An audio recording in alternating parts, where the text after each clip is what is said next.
Pablo Emilio Escobar Gaviria was a Colombian drug lord and narco-terrorist who was the founder and sole leader of the Medellin cartel. He was one of the most powerful and violent criminals in history, and his life has been the subject of numerous books, TV series, and movies. Escobar was born in Riongro, Colombia in 1949 and died in a shootout with Colombian police in Medellin in 1993. During his career, he was responsible for smuggling vast amounts of cocaine into the United States and other countries, and is estimated to have been responsible for as much as 80% of the global cocaine market at the height of his power. He was known for his ruthless tactics, including bribing officials, threatening or killing those who crossed him, and engaging in violent clashes with rival drug traffickers and the Colombian government. Despite his notoriety, Escobar was admired by some in Colombia for his charitable works, including building houses and hospitals for the poor. He had a wife, Maria Victoria Henao, and two children, Juan Pablo Escobar and Manuela Escobar. After Escobar's death in 1993, his family fled Colombia and has since largely kept a low profile. Juan Pablo Escobar, also known as Sebastian Maro Queen, has spoken publicly about his father and has written books about his experiences. Manuela Escobar has largely stayed out of the public eye. Pablo Escobar had a very tumultuous relationship with the Colombian government. He was a powerful and influential figure in Colombia, and he used his wealth and influence to buy political power and to gain control over large parts of the government. However, he was also a wanted criminal who was involved in numerous illegal activities, including drug trafficking and money laundering. The Colombian government and law enforcement agencies made numerous attempts to bring Escobar to justice, but he was able to evade capture for many years. Eventually, the Colombian government launched a massive campaign to capture Escobar, known as Operation Phoenix, which resulted in his death in 1993. Pablo Escobar had a complicated and conflictual relationship with the United States government. As the leader of the Medellin cartel, he was responsible for a significant portion of the world's cocaine supply, and the United States was one of his main markets. The U.S. government, therefore, had a strong interest in stopping the flow of drugs into the country and in bringing Escobar and other members of the cartel to justice. In the late 1970s and early 1980s, the U.S. government began to take a more aggressive stance against drug trafficking, and it began to put pressure on the Colombian government to do more to combat the problem.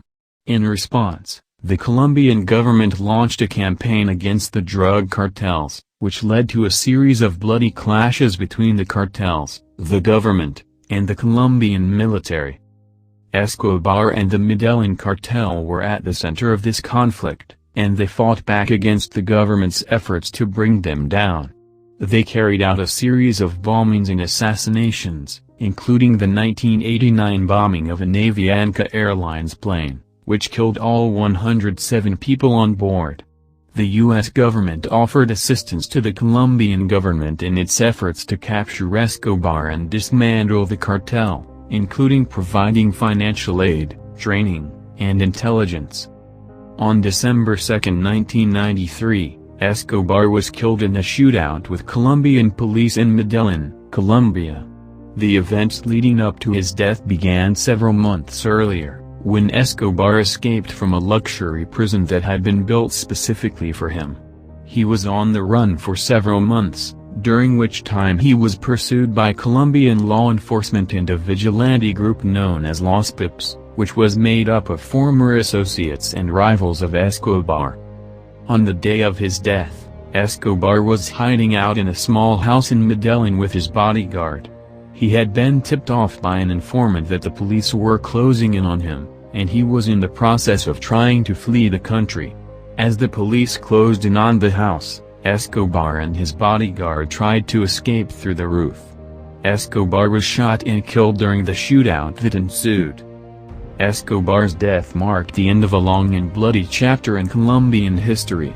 This cartel had been responsible for much of the violence and corruption in the country for many years, and his death brought some sense of relief and closure to the people of Colombia. However, the effects of his criminal empire are still being felt today, as the drug trade continues to plague the country and other parts of Latin America. Finally, he was one of the wealthiest and most powerful criminals in history, with an estimated net worth of $30 billion at the height of his career.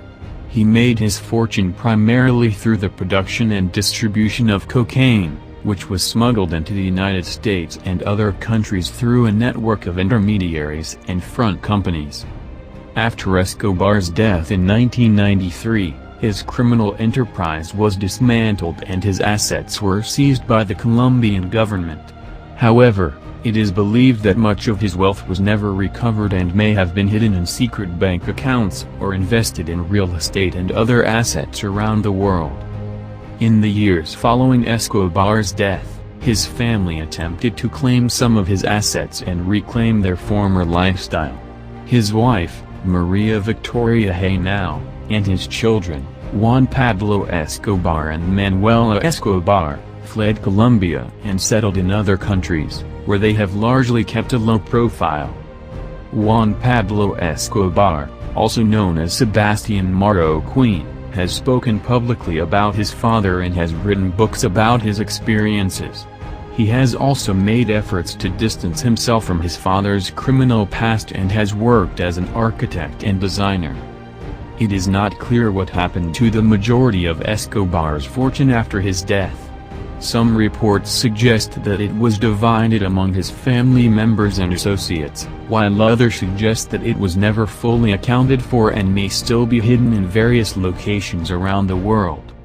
It is also worth noting that the illegal drug trade continues to thrive in many parts of the world, and there are likely many other individuals and organizations that have amassed vast fortunes through the production and distribution of illegal drugs. It is a complex and murky world, and it is difficult to know for certain where Escobar's fortune went or who may have inherited it.